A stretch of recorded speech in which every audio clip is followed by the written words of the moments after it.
పైకి లీటర్లా కనిపించే ప్రతి ఆయిల్ ప్యాకెట్ లీటర్ కాకపోవచ్చు, కానీ ఫ్రీడమ్ ఆయిల్ ప్యాకెట్లో మాత్రం ఖచ్చితంగా లీటర్ నూనె ఉంటుంది.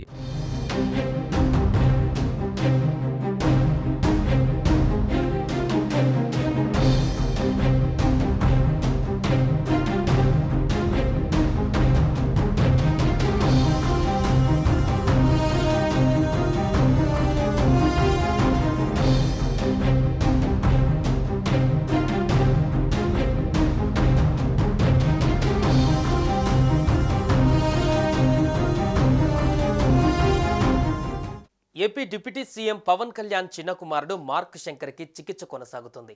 సింగపూర్లో జరిగిన అగ్ని ప్రమాదంలో మార్క్ కాళ్ళు చేతులకు గాయాలు కావడం, ఊపిరితిత్తులలోకి పొగ వెళ్లిన విషయం తెలిసిందే. ఈ నేపథ్యంలో సింగపూర్ వెళ్లిన పవన్ ఆసుపత్రికి చేరుకున్నారు. మార్క్ శంకర్ను చూసిన అనంతరం వైద్యులతో మాట్లాడారు ఆయన.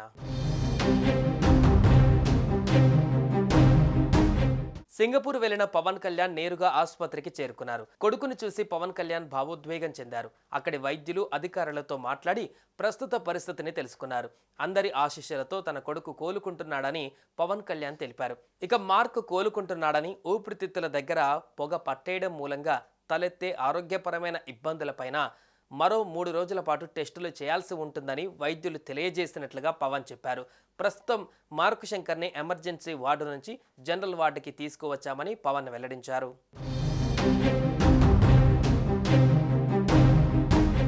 మరోవైపు సింగపూర్లోని స్కూల్లో జరిగిన అగ్ని ప్రమాదంలో పవన్ కళ్యాణ్ చిన్న కుమారుడు మార్క్ శంకర్ గాయపడిన విషయం తెలిసిన వెంటనే పవన్తో పాటు అన్నా వదినలు చిరంజీవి, సురేఖ కూడా పయనమయ్యారు. కాగా పవన్ భార్య అన్నా లెజినోవా ప్రస్తుతం సింగపూర్లోనే ఉన్నారు. అక్కడి స్కూల్లోనే మార్క్ శంకర్ని చదివిస్తున్నారు.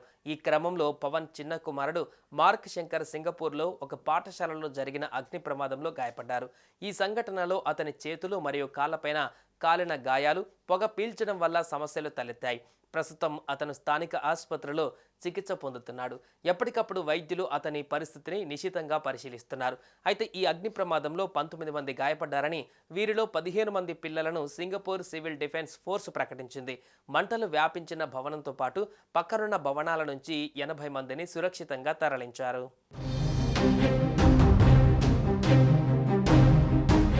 ఇక సింగపూర్ వెళ్లే ముందు కుమారుడి గాయాలపైన పవన్ కళ్యాణ్ స్పందించారు.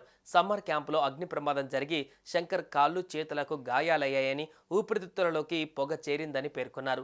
అగ్ని ప్రమాదం చిన్నదేనని అనుకున్నానని, కానీ తర్వాతే దాని తీవ్రత తెలిసిందన్నారు. తన పెద్ద కుమారుడు అకిరా పుట్టినరోజు నాడే రెండో కుమారుడికి ఇలా జరగడం బాధాకరమని ఆవేదన వ్యక్తం చేశారు. వైద్యులు చికిత్స అందిస్తున్నారని, ఆరోగ్యం నిలకడగా ఉందని పవన్ తెలిపారు. సుమన్ టీవీలో మీ పర్సనల్ అండ్ బిజినెస్ ప్రమోషన్స్ కోసం కింది నెంబర్కి కాంటాక్ట్ చేయండి.